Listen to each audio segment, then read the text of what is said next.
알고 있었나? 무슨 말씀이신지. 임신한 사실 말이야.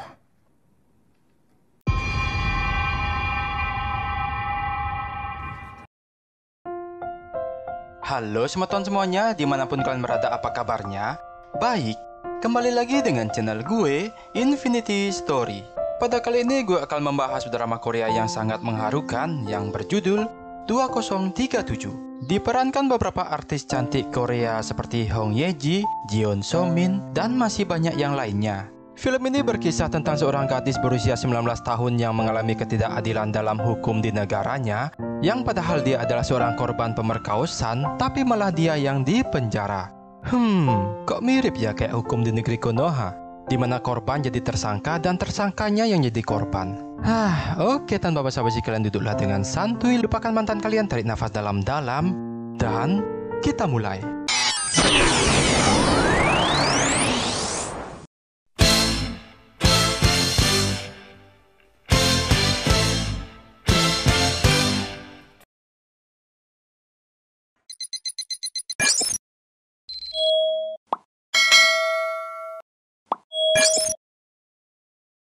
Film diawali dengan memperlihatkan gadis cantik yang bernama Yoon Yeong ini parasnya. Dia tinggal berdua dengan sang ibu yang mempunyai penyakit asma dan kesulitan untuk berbicara. Namun Yoon tak pernah bosan mengajari ibunya untuk berbicara agar suatu saat dia bisa berkomunikasi dengan orang lain tanpa repot menggunakan bahasa isyarat. Meskipun mengalami kesulitan ekonomi, mereka berdua sangatlah bahagia, di mana ayahnya sudah meninggal, ibunya bekerja menjadi tukang jahit, dan Yeon sendiri bekerja di sebuah kafe tanpa sepengetahuan ibunya. Setiap hari dia akan pergi bekerja dengan memakai seragam sekolah, karena sang ibu tidak mengetahui bahwa Yeon sudah berhenti sekolah. Meskipun begitu, Yeon adalah orang yang pintar dan selalu rajin belajar, di mana teman-temannya yakin jika dengan kepintarannya Yeon ini, dia bisa ikut ujian kejar paket kelulusan. 할 수 있다? 파이팅! 언니, 엿 먹을래요? Dan ini adalah atasan ibunya Yoon yang bernama Kim. Dia sangatlah baik pada ibunya Yeon, namun karena ada maksud lain, yaitu dia tertarik pada anaknya si Yeon dan ingin memilikinya. Hari itu Yeon mengirim pesan pada ibunya kalau dia akan pulang terlambat, yang kebetulan Kim ada di sana dan melihat kecantikannya Yeon, di mana dia tiba-tiba meminta pada ibunya Yeon untuk menikahkan mereka dengan nada yang melecehkan. Yang sontak ibunya marah dan menampar si bajingan atasannya tersebut. Dia tak terima anaknya dilecehkan. Wah, ini si Kang Mesum namanya. 엄마다. 지극히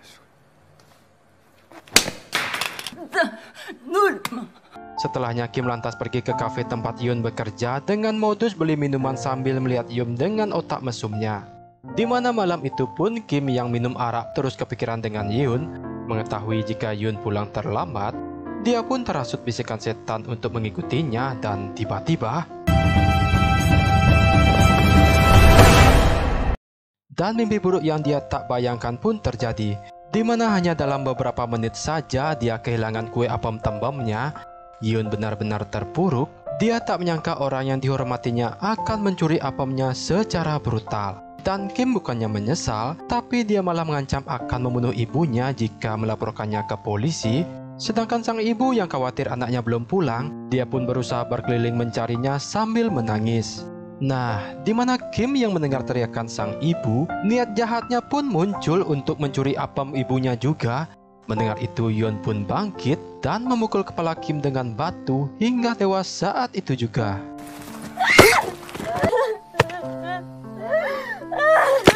Dan atas perbuatannya tersebut, dia ditetapkan sebagai tersangka utama pembunuhan, padahal dia adalah korban yang sedang melakukan pembelaan diri.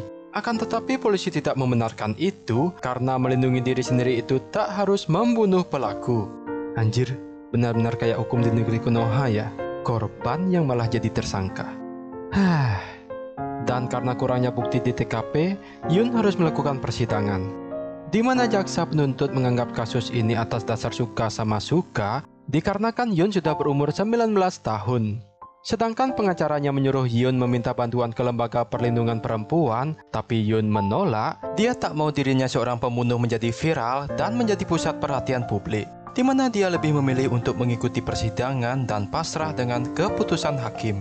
Di sana Yeon juga meminta ibunya untuk tidak meminta dan menolak bantuan dari siapapun karena dia tak mau dicap sebagai seorang pembunuh dan menjalani sisa hidupnya seperti itu sebab itu sangat menyakitkan untuknya. Singkat cerita, hari persidangan pun tiba. Karena kekurangan bukti dan meninggalnya Kim, hakim harus memutuskan Yeon untuk menjalani 5 tahun penjara. Ini ketidakadilan yang sungguh kejam.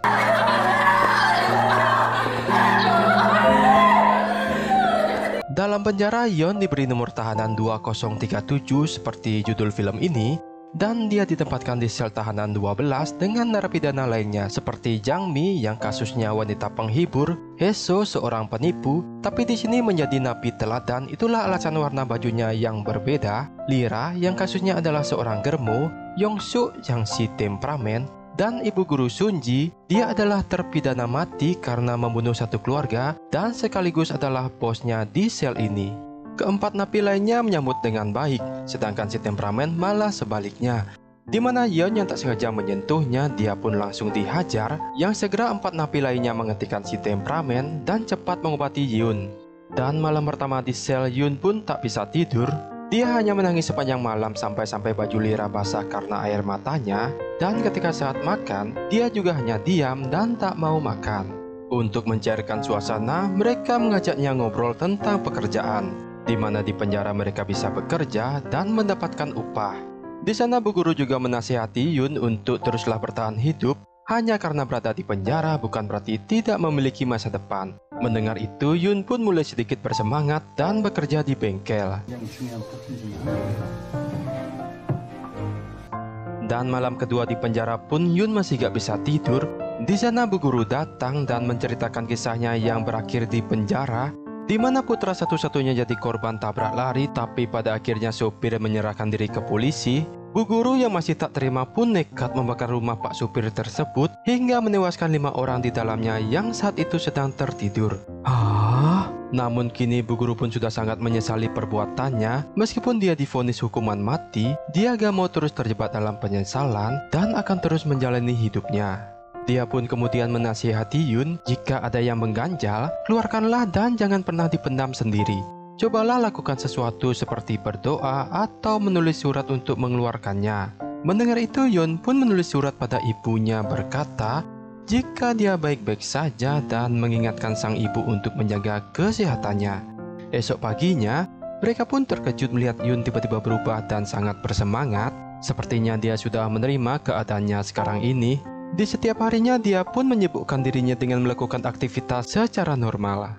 Dan singkat cerita, waktu pun berlalu. Ibu Yeon mengunjunginya dengan membawa makanan dan pakaian. Namun sayangnya itu tidak diizinkan oleh petugas. Ketika bertemu, air mata keduanya pun tak tertahankan lagi. Sang ibu juga sudah bisa berbicara meski belum lancar. Melihat itu, Yeon pun sangat terharu melihat kerja keras ibunya yang belajar berbicara.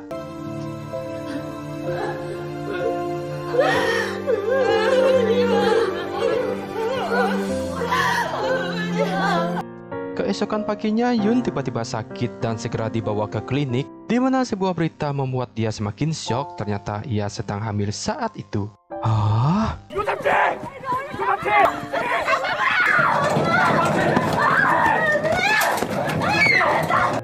Untuk menghindarkan hal yang tidak diinginkan, Yeon pun ditempatkan di ruang isolasi, yang pada akhirnya kasus yang menimpa Yeon dan kehamilannya diketahui oleh teman sekamarnya.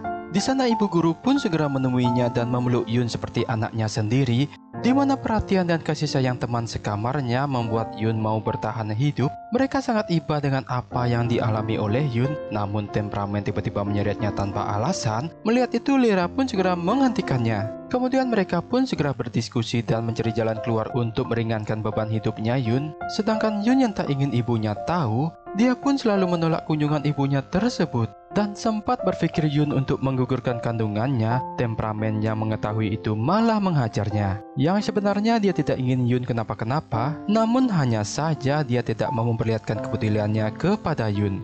Dan karena perbuatannya tersebut, dia pun dibawa ke ruang isolasi.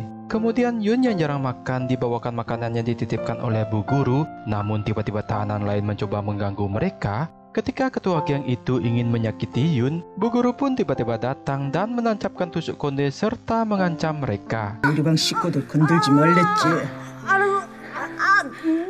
Setelah deretan kekerasan yang dialaminya, bu guru menyarankan untuk meminta bantuan ke pers atau perlindungan wanita. Dengan begitu, opini publik bisa membantu Yun untuk remisi atau pengurangan masa hukuman. Namun Yun menolak. Dia lebih memilih penjara 5 tahun atau lebih daripada harus hidup menanggung malu dan membuat ibunya mati menjerit. Dan mereka pun menghormati keputusannya Yun dengan syarat dia harus mengikuti persidangan ulang. 그래도 싫어요. 평생 숨어서 눈치 보고 사는 게 더 괴로울 것 같아요. Keesokannya saat bekerja, petugas sipir memindahkan Yun bekerja di tempat yang lebih mudah untuk meringankan pekerjaannya. Bahkan dia akan mendapatkan upah yang lebih.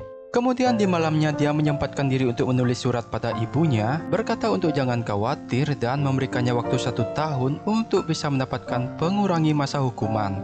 Keesokan harinya Yun tiba-tiba merasakan sakit yang luar biasa pada perutnya. Kepala sipir segera membawanya ke rumah sakit. Di sana dokter berkata jika usia kehamilannya sudah sampai 6 bulan, namun bayinya masih terlihat sangat kecil yang membuat Yun seperti tidak hamil. Hal itu disebabkan karena Yun menolak bayinya sehingga bayinya itu bersembunyi. Setelah kejadian itu mereka tak mengizinkan Yun untuk bekerja. Mereka sangat peduli pada Yun layaknya seorang keluarga. Dan singkat cerita, sidang ulang dilakukan tertutup untuk umum dan media pun dimulai. Di sana Yun mengaku bahwa tak sengaja telah menghilangkan nyawanya, namun akan tetapi dia juga mengalami pelecehan. Dan dia tak berharap mereka mempercayainya dan siap menerima keputusan hakim entah itu 5 atau 10 tahun penjara, kemudian kembali ke ibunya dan menganggap ini semua hanyalah mimpi buruk. 시키시는 대로 살다가 집에 가서 엄마랑 열심히 살게요. Semua di sidang pun menjadi sangat terharu setelah mendengar perkataan dari Yun, hingga akhirnya keputusan hakim tetap mengatakan Yun bersalah, namun dengan divonis 1 tahun penjara saja. Keesokan harinya, Yun pun kembali ceria dan menerima bayinya. Di sana dia juga senang mendengar kabar jika mantan napi itu masih bisa ikut ujian PNS. Kehadiran Yun dan calonnya membuat suasana di penjara sangatlah berbeda, sungguh membahagiakan, khususnya si temperamen yang sudah bisa mengontrol emosinya dan ikut membuat mainan bayi. Di mana secara diam-diam teman-temannya membuat pakaian bayi dan mencuri kain selimut dari napi lain, dan mereka juga menyiapkan nama sang bayi, bahkan petugas sipil pun ikut mendukungnya. Atas saran sang guru, mereka pun sepakat menamai bayi tersebut bernama Bonnie. Namun di balik senyum bahagianya, ternyata Yun diam-diam menimbun obat sakit kepala, di mana saat dia sudah mengalami kontraksi, dia segera meminum obat tersebut dalam jumlah yang banyak. Yun pun segera dilarikan ke rumah sakit. Di sana dokter dan perawat pun kesulitan menangani kelahiran anaknya karena Yun yang lemah setelah menelan banyak obat. Yang ternyata dia berniat mengakhiri hidupnya setelah kelahiran sang buah hati.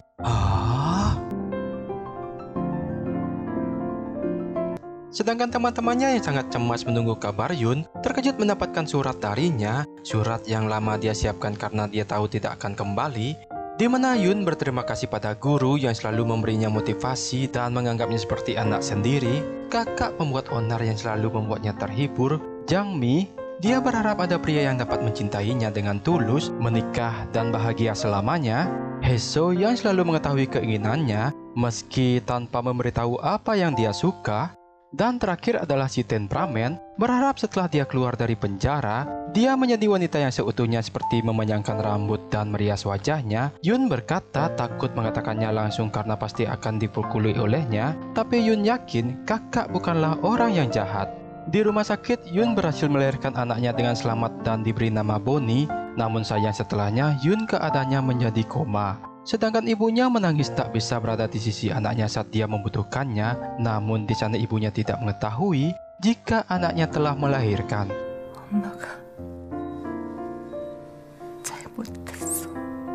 Singkat cerita, beberapa tahun pun telah berlalu. Di akhir film diperlihatkan Bonnie menjadi gadis yang sangat cantik dan diadopsi oleh pasangan yang baik, serta Yun berhasil menggapai mimpinya menjadi pegawai negeri sipil. Dan tamat. Sungguh film yang berbau bawang. Tapi endingnya terlalu terburu-buru ya. Kurang detail diperlihatkan happy endingnya gitu.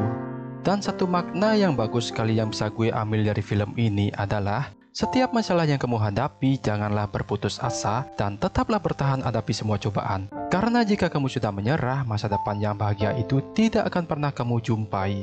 Nah, sekian untuk kali ini dan sampai jumpa lagi.